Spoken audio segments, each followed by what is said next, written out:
আজকের রেসিপি আমার ঠাকুমার হাতের বানানো আচারগুলোর মধ্যে সেরা স্বাদের কাঁচা আমের টক ঝাল আর হালকা একটু মিষ্টি সর্ষে আচার। নমস্কার, আমি Madhumita. Welcome to Mita's cooking passion. আমার চ্যানেলে পুরনো বন্ধু হয়ে থাকলে আপনাকে অসংখ্য ধন্যবাদ, আর নতুন বন্ধু হয়ে থাকলে আপনাকে ওয়েলকাম এবং চ্যানেলটি সাবস্ক্রাইব করে নেওয়ার অনুরোধ করলাম।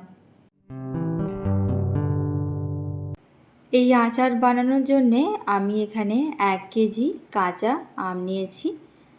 ভালো করে ধুয়ে পরিষ্কার করে নিয়ে আমগুলো ছাল ছাড়িয়ে নিয়েছি, আর এইভাবে কেটে বেশ কিছুক্ষণ জলের মধ্যে একটু ভিজিয়ে রেখেছি, যাতে আমের মধ্যে একটু কষাটে ভাব থাকলে যাতে সেগুলো চলে যায়। এরপর জলটা ভালো করে ছেঁকে নিয়ে এই আমগুলোর মধ্যে একে একে আমি হলুদ গুঁড়ো আর একটু লবণ মিশিয়ে নিচ্ছি। এখানে আমি 1 চামচের একটু কম হলুদ গুঁড়ো দিয়েছি, আর 2 চামচ মতো একটু লবণ দিয়েছি, আর খুব ভালো করে হাতের সাহায্যে কিন্তু মিক্স করে নিচ্ছি। এরপর এটাকে আমি রোদে দিয়েছি, মোটামুটি আমি 2 থেকে 3 দিন মতো এটাকে রোদে দিয়েছি। এটার থেকে যতক্ষণ না একটু জল বেরোচ্ছে ততক্ষণ পর্যন্ত কিন্তু এটাকে রোদে রাখতে হবে। মোটামুটি 3 দিন পর আমগুলোর এই অবস্থা হয়েছে। আমগুলো থেকে ভালোভাবে জল বেরিয়েছে আর আমগুলো অনেক নরম হয়ে গেছে। এখন একটা কাচের জারের মধ্যে আমগুলো আমি ভরে নিচ্ছি। আচার বানানোর জন্যে সবসময় চেষ্টা করবেন কাচের জার ব্যবহার করার। এমনিতেই আমগুলো অনেকটা নরম হয়ে গেছে। এখন এই জারের ভেতরে ভরে নিয়ে আরও মোটামুটি 2 থেকে 3 দিন মতো এটাকে আমি রোদে দিয়েছি। এরপর এটা বানানোর জন্য আমার এখানে লাগছে পাকা লঙ্কা। ঠাকুমা এই পাকা লঙ্কাই ব্যবহার করতো। আর এখানে আমি 3 চামচ সর্ষে নিয়েছি। ঠাকুমা হলুদ সর্ষে ব্যবহার করতো আর আমি কালো সর্ষে নিয়েছি। শুকনো অবস্থাতেই কিন্তু এটাকে আমি গুঁড়ো করে নিয়েছি।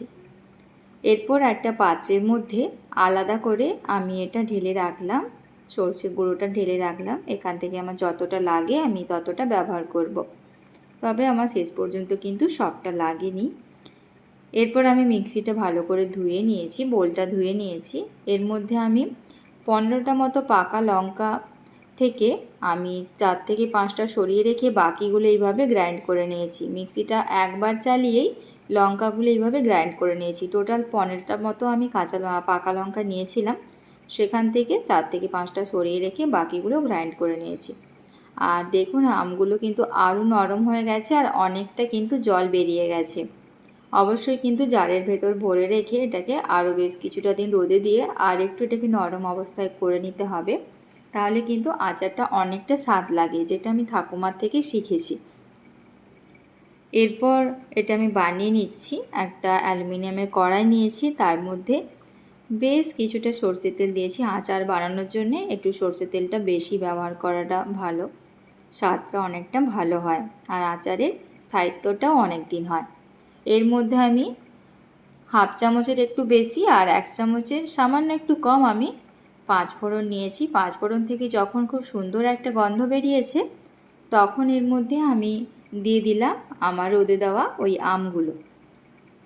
এখন আমগুলো দিয়ে খুব ভালো করে মিনিট 5 থেকে 7 মতো কিন্তু এটাকে একটু কষে নিতে হবে, একটু পাক দিয়ে নিতে হবে মিডিয়াম আঁচে এটাকে 5 থেকে 7 মিনিট মতো খুব ভালো করে কিন্তু একটু পাক দিয়ে নিতে হবে। যখন এটা খুব ভালো করে পাক দেওয়া হয়ে যাবে তখন আপনারাই বুঝতে পারবেন খুব সুন্দর একটা আচারে একটা স্মেল আসবে। দেখুন আমগুলো কতটা নরম হয়ে গেছে, আর এই আচারটা যখন রেডি হয়ে যাবে খেতে কিন্তু অনেক সুন্দর লাগে। আমার তো এখনও মনে আছে, আমি আর বোন আমরা দুপুরবেলা মাকে মিথ্যে কথা বলে নিচে এসে ঠাকুমার রুমে এসে আচারটা বার করে খেতাম, আর ঠাকুমা বকাও দিত, বলতো সবসময় আচার খাওয়াটা ভালো নয়। আর ঠাকুমা এত ভালো বানাতো, ভীষণ টেস্টি হতো। মোটামুটি 5 থেকে 7 মিনিট মতো এটা পাক দিয়ে নেওয়ার পরে আমি এখন এর মধ্যে বাকি মশলাগুলো অ্যাড করছি। এখানে আমি 4টি গোটা পাকা লঙ্কা আর যে গ্রাইন্ড করা যে পাকা লঙ্কাগুলো সেগুলো আমি দিয়ে দিলাম।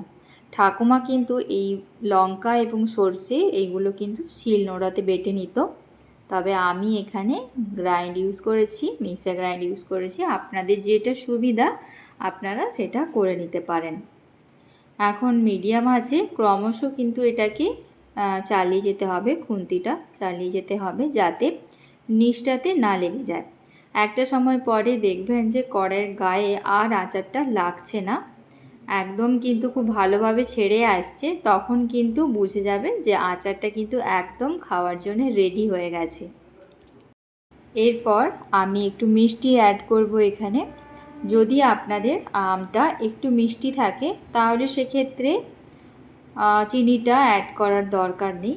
আর যদি আমটা টক থাকে তাহলে অবশ্যই একটু চিনি অ্যাড করবেন, দেখবেন খেতে অনেকটা সুন্দর লাগে। আমি কিন্তু প্রথমে এখানে হাফ চামচের একটু কম আমি চিনিটা নিলাম।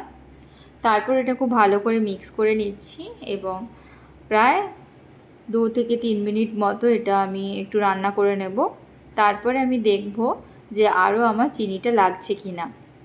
ব্যালেন্সটা যেন হয়, যে কোনো আচারে সমস্ত মশলাগুলো ব্যালেন্স হলে তবে কিন্তু আচারের স্বাদটা অনেক ভালো লাগে।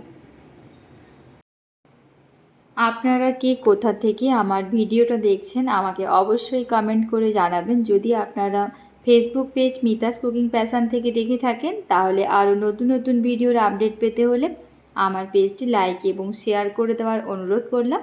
আর যদি YouTube channel Mita's cooking passion থেকে দেখে থাকেন তাহলে আমার চ্যানেলটি লাইক এবং সাবস্ক্রাইব করে নেওয়ার অনুরোধ করলাম আরও নতুন নতুন ভিডিওর আপডেট পাওয়ার জন্যে। 2 থেকে 3 মিনিট পর রান্না করে নেওয়ার পরে আমি এখন এটাকে একটু টেস্ট করে দেখছি যে এটার মিষ্টিটা আর লাগবে কি না। তবে আমার এখানে মনে হয়েছে আর একটু চিনি লাগবে, তো 1/4 চামচ মতো আমি আর একটু চিনি ব্যবহার করলাম। আমার আচারটা কিন্তু একদম রেডি হয়ে গেছে। আর নামানোর ঠিক আগেই কিন্তু সরষেটা দিতে হবে। সরষেটা দিয়ে কিন্তু বেশি রান্না করা যাবে না, খুব ভালো করে মিক্স করে নিয়ে তারপরেই কিন্তু সঙ্গে সঙ্গে নামিয়ে ফেলতে হবে।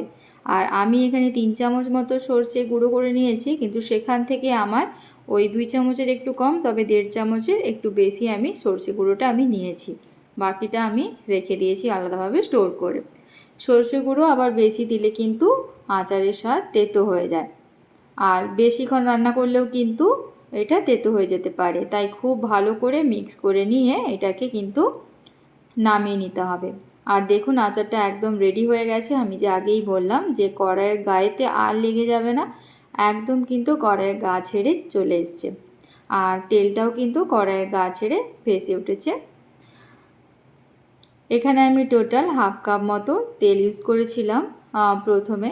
তারপর যখন এটা আমি স্টোর করব জারের মধ্যে তখন আমি আরও বেশ কিছুটা কাঁচা সরষের তেল ব্যবহার করব। আর গ্যাস ওভেনটা বন্ধ করে নিয়েছি। এখন আচারটা ভালো করে ঠান্ডা করে নেব আর তারপরে একটা কাচের জারের মধ্যে আমি স্টোর করে নেব। আর এখানে আমি একটা সার্ভিং প্লেটে অল্প একটু সার্ভ করেছি আপনাদের দেখানোর উদ্দেশ্যে। দেখুন কতটা লোভনীয় লাগছে না। এটা খেতে কিন্তু দারুণ হয়, আর ভাত, রুটি, পরোটা যে কোনো কিছুর সঙ্গেই এটা কিন্তু খাওয়া যেতে পারে। আর এরকম একটি আচার আপনারা অবশ্যই বাড়িতে বানাবেন, সকলেই দেখবেন আপনাদের খুব প্রশংসা করবে আর রেসিপিটা আপনাদের কাছে জানতে চাইবে। আর আমি ডেসক্রিপশান বক্সে আমি পুরো রেসিপিটা আমি দিয়ে দেব যা আপনাদের সুবিধার্থে। আর একটা জারের মধ্যে ভরে নিয়েছি পুরো আচারটা ঠান্ডা করে নিয়ে। এরপর ওপর থেকে বেশ কিছুটা কাঁচা সরষের তেল দিয়ে দিলাম। আর এটাকে কিন্তু সময় সময় করে কিন্তু এটাকে রোদের মধ্যে দিতে হবে। বেশ কয়েকটা দিন এটাকে একটু চড়া রোদের মধ্যে দেবেন, তাহলে দেখবেন আচারটা অনেক ভালো থাকবে। আশা করি আমার ভিডিওটা আপনাদের ভালো লেগেছে। আপনারা সকলেই ভালো থাকুন, সুস্থ থাকুন। পরবর্তী আবারও নতুন কোনো একটা রেসিপি নিয়ে আপনাদের সামনে খুব তাড়াতাড়ি হাজির হয়ে যাব। এখনকার মতো বিদায় নিলাম। সকলে ভালো থাকবেন, সুস্থ থাকবেন। টাটা।